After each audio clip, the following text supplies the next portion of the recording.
اس کے بعد یہودی سمجھتے ہمارا مسیح آئے گا، وہ وہاں بیٹھ کر پوری دنیا پر حکومت کرے گا۔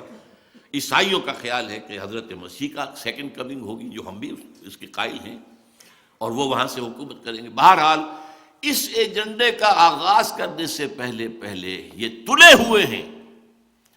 صحیح کہا تھا زید صاحب نے کہ انہیں کسی اور سے خطرہ نہیں تھا، کسی عرب ملک سے کوئی خطرہ نہیں تھا۔ بن گورین نے نہ صرف شروع میں کہا ہے، بلکہ بن گورین نے بعد میں 1967 کی جنگ کے اندر جو انہیں عظیم کامیابی حاصل ہوئی تو جشن منایا تھا پیرس میں۔ بن گورین نے وہاں تقریر کرتے ہوئے کہا تھا ہمیں کسی مسلمان، کسی عرب ملک سے کوئی خطرہ نہیں ہے، خطرہ صرف پاکستان سے ہے۔ جبکہ اس وقت تک پاکستان ایٹمک پاور نہیں تھا، لیکن اس وقت جو بہرحال کیونکہ قائد اعظم نے جس طریقے سے کہا تھا اسرائیل کو it's the illegitimate child of the west, اس قدر کھل کر کہنے والا تو شاید پوری دنیا میں اور کوئی بھی نہ ہو۔ اور جس طرح لیاقت علی خان نے ٹھوکر ماری تھی، جو اپنا دورہ تھا ان کا امریکہ کا، اور وہاں جب ان کو جو امریکن جوئش کانگریس نے ریسیپشن دیا اور وہاں کہا کہ آپ اسرائیل کو تسلیم کر لیں، ہم یہ دیں گے، یہ دیں گے، یہ دیں گے، یہ دیں گے، یہ دیں گے، تو اس نے بھی جواب دیا تھا قائد اعظم ہی کی اسی سمجھیے ٹریڈیشن کے مطابق کہ جینٹلمین اور souls are not for cell.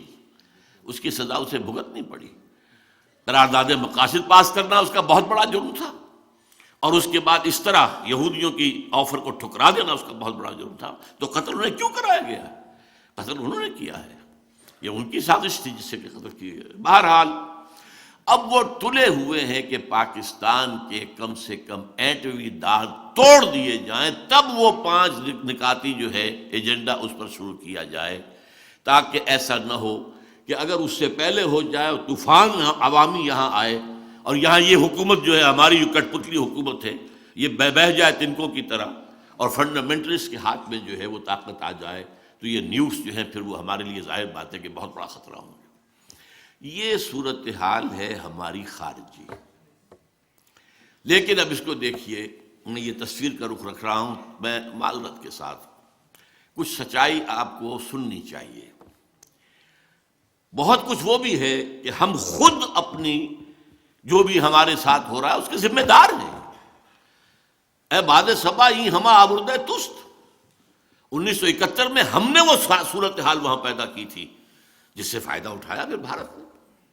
Bharat کا تو نیش اقرب نسب ہے کی نست، انہیں تو موقع ملا تھا، سبرامنیم نے اس وقت لکھا تھا this is the chance of the century, انہوں نے یوز کیا، لیکن حالات تو ہم نے پیدا کیے تھے نا۔ وہاں جو کچھ ہوا تھا، وہاں ایک عوامی ہے تحریک اٹھ کر کھڑی ہو گئی تھی، ہمارا جو بھی مارشل لا تھا وہ انہیں قابل قبول نہیں تھا۔ ہم نے پنجابی فوج کی غلامی کے لیے جو ہے وہ پاکستان میں شامل ہونا پسند نہیں کیا تھا، وہ تو پنجابی فوج ہی کہتے تھے نا۔ اور جو کہا تھا پروفیسر فرید احمد، یعنی ان کا جو ڈھاکہ ایئرپورٹ پر استقبال ہوا تھا کہ اے پنجابیوں کے دلال دفع ہو جاؤ، چلے جاؤ، انہیں اترنے نہیں دیا گیا تھا ڈھاکے کے اندر۔ اب یہ فضا آخر پیدا کی کس نے تھی؟ یہ ہم نے کی تھی نا۔ اسی وجہ سے چائنا کے پاس ہم گئے تھے تو چائنا نے کہا تھا it's your own creation, you have to deal with it. یہ تو آپ لوگوں نے کہ اپنے جو ہیں کرتوت آپ کے ہیں، اب اس کو سنبھالنا آپ ہی کو پڑے گا، وہ اس کو آنے کے لیے تیار نہیں ہوا۔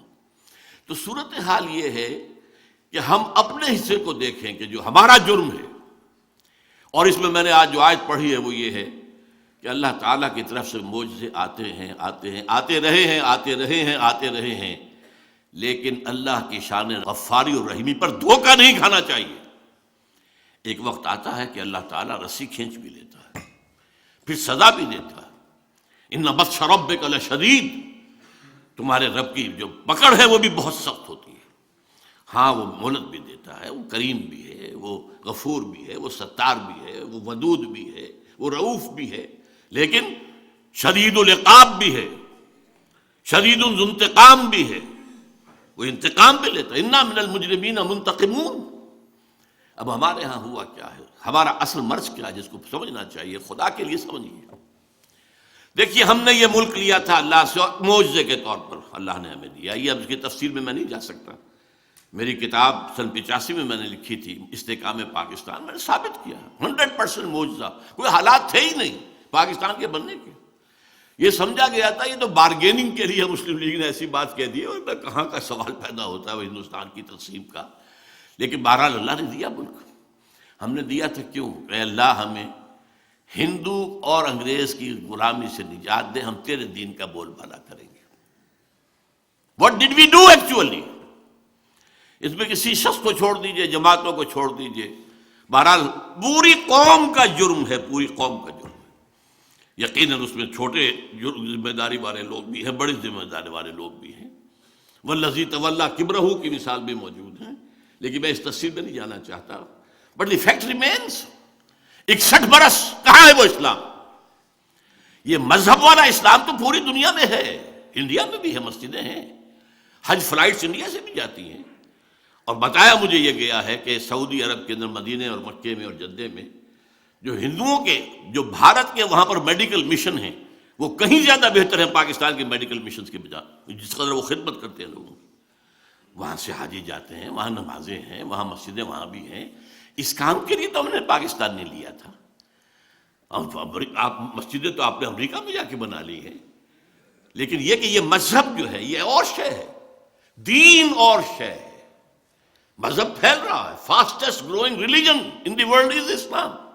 It's all the world accepted. لیکن اس دین کہاں ہے؟ ان الدین عند اللہ الاسلام ومن یبتغی غیر الاسلام دینا فلن یقبل منہ. یہ دین ہے. اذا جاء نصر اللہ والفتح ورأیت الناس یدخلون فی دین اللہ افواجا. وہ اللہ کا دین، اللہ کا نظام، وہ سیاسی معاشی، وہ جس کو قائد اعظم اور علامہ اقبال کہتے رہے، اسلام کے اصول حریت و اخوت و مساوات، وہ دین جو کہ امن و امان بھی دے، جو انصاف بھی دے رہا ہو، جہاں یہ ہے ڈسکریمنیشن نہ ہو، جہاں کوئی بھوکا نہ ہو، کوئی شخص نہ ہو. حضرت عمر نے تو ایک یہودی کو بھیک مانگتے ہوئے دیکھا تو گورنر کو ڈانٹ پلا دی تھی. یہودی بوڑھا بھیک مانگ رہا تھا. کیسے اس کو کہ یہ تم جب جوان تھا تم اس سے جزیہ لے رہے تھے اور اب تم نے سڑک پر کھڑا کر دیا اس کو بھیک مانگنے کے لیے، اس کا وظیفہ مقرر کرو. وہاں یہ تھا کہ اگر کتا بھی اگر بھوکا مر جاتا ہے فرات کے کنارے یا دجلہ کے کنارے، عمر ذمہ دار ہوگا قیامت کے دن. وہ نظام، دنیا تو اس نظام کے لیے چشم براہ بیٹھی ہوئی ہے، دیکھنا چاہتی ہے. اس لیے کہ وہ نظاموں کا کلیش جو تھا وہ ایک گویا کہ ختم ہوا. ایک اعتبار سے کمیونزم کی موت واقع ہو گئی. اب وہ جو کیپٹلزم دوبارہ آیا، گلوبلائزیشن کی شکل میں آ رہا ہے، تو اس کا بھی رد عمل ہوگا، اور ہے وہاں ہو رہا ہے. آپ کو معلوم ہے ڈیووس ہو یا کہیں اور ہو، یا جو واشنگٹن میں جہاں معاملہ ہوا تھا پہلے ورلڈ ٹریڈ آرگنائزیشن کا، تو وہاں مظاہرے کسی نے کیے. عالم اسلام میں تو کسی کو پتہ ہی نہیں کہ وہ جو فائنینشیل جو ہے ایک امپائر کیسے قائم ہو رہی ہے، کس طریقے سے آگے بڑھ رہی ہے، کیسے کیسے معاہدے ہو رہے ہیں. پوری دنیا جو ہے وہ اپنا بیج نہیں پیدا کر سکے گی، بیج لینے پڑیں گے ہم سے، ملٹی نیشنل سے. ہم نے ڈیولپ کیے ہیں یہ سارے جینیٹیکلی جو چینج ہیں، جس سے کہ اب پہلے کتنے تم من گندم لے لیتے تھے ایک بیگھے سے یا ایک ایکڑ سے، اب کتنا لے رہے ہو؟ پہلے کتنے چاول، اب ہم نے بنایا نا، ہم نے یہ، لہٰذا ہماری رائلٹی ہے، you will have to purchase. اور ہم دیں گے وہ بیج جو بس ایک فصل دے گا، اس سے جو گندم ہوگی وہ بیج کے طور پہ کام نہیں کر سکے گی. اس طریقے سے جو دجال کے بارے میں ہے کہ رزق کے خزانے اس کے قبضے میں آ جائیں گے، جو اس کی بات مانے گا صرف اس کو رزق ملے گا، باقی کسی کو رزق نہیں ملے گا.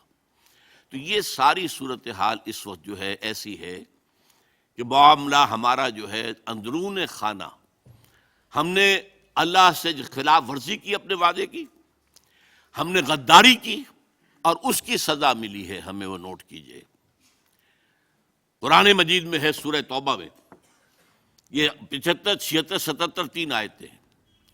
مدینے کے منافقین کی ایک خاص قسم کا ذکر ہے. وَمِنْهُمْ مَنْ آحَدَ اللَّهَ لَئِنْ آتَانَا مِنْ فَضْلِهِ لَنَصَّدَّقَنَّ وَلَنَكُونَنَّ مِنَ الصَّالِحِينَ فَلَمَّا آتَاهُم مِنْ فَضْلِهِ بَخِلُوا بِهِ وَتَوَلَّوْا وَهُمْ مُعْرِضُونَ فَعَاقَبَهُمْ نِفَاقًا فِي قُلُوبِهِمْ.